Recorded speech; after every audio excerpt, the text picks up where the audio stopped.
He can go no faster than Reddick right now, so getting behind him versus in front of him is a big difference. And the big loser so far, Chase Elliott, penalty on pit road. Yeah, blend line infraction. Steve, tell us what was going on there, why he got that infraction. So it's interesting because you have to use the warm-up lanes to turn 1 and turn 2, which I think Chase Elliott did.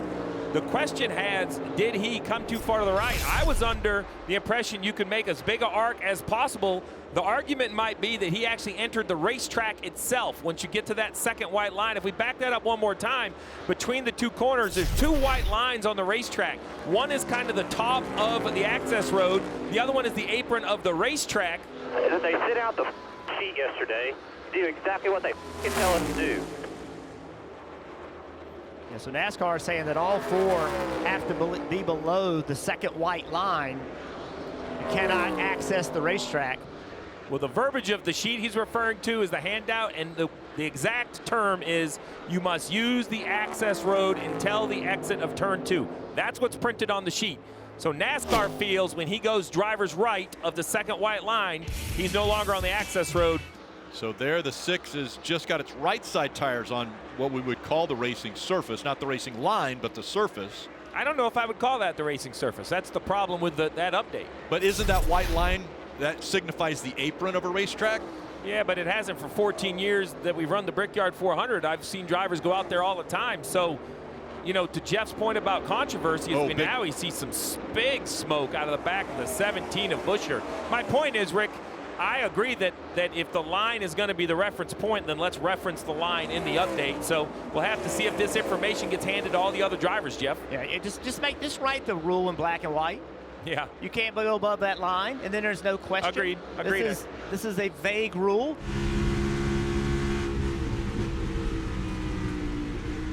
Well, it's a good thing he lifted. Yeah. The good thing he came out of the gas. It was going to get ugly. That's the only chance he gets. That's bullshit right there. Copy that. Back in your rhythm. I like that. Well, he gave him one chance. Little affirmation, and let's get back to racing. Don't egg it on. I say that tongue-in-cheek, but I do believe there are some radio conversations where I feel like, you know, they could put the fire out or they could kind of stoke it, and sometimes I think we'd be better off to put some of these fires out. We heard Denny Hamlin. No, I'm sorry. It was Chase Elliott in his interview said, well, you just want to be the front of your strategy. Oh, man, big wreck. Oh, and hit again. Oh, that's impact. the 24 of William Byron. A.J. Allmendinger in the 16 involved as well. Oh, somebody got into the right rear of...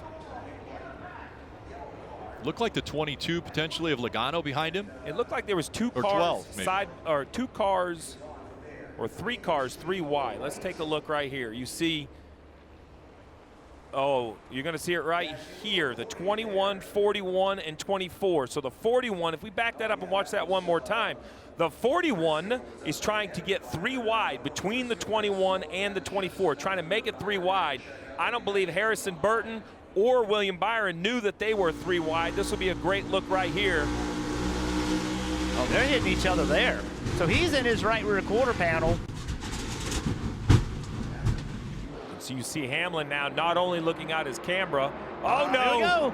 See, that time right there, what Larson did was he lifted early. He lifted early. Hamlin drove in deep. Hamlin got tight behind Hemrick. Larson had forward momentum on corner exit. That is great driving by Larson.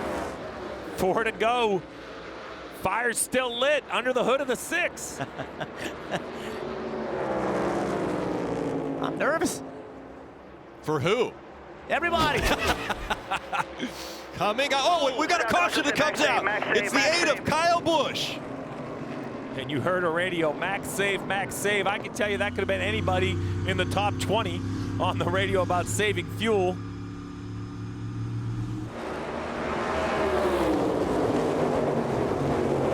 And a wreck in turn 1. The caution comes out. There'll be another restart. Yeah, for the 4th time today, we've seen a big pile up on the restart. John Hunter Nemechek involved in the 42. Oh, there's Denny Hamlin, who had just come to pit road. He's involved. Guys, are you okay? Chase Briscoe has damage to that number 14. Reddick way back. Here comes Blaney on the outside.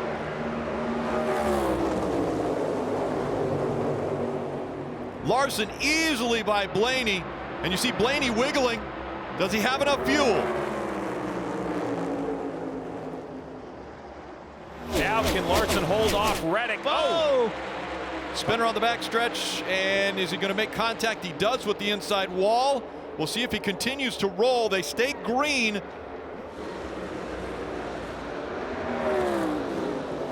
And the 41 still isn't moving. I don't see any way NASCAR led some race by this. And there's the caution. Larson's going to do it. Larson is going to win the Brickyard 400. We get back to the line. Hi, I'm Parker Kligerman. For more access like this from Pit Road, be sure to click and subscribe to the Motorsports on NBC YouTube channel.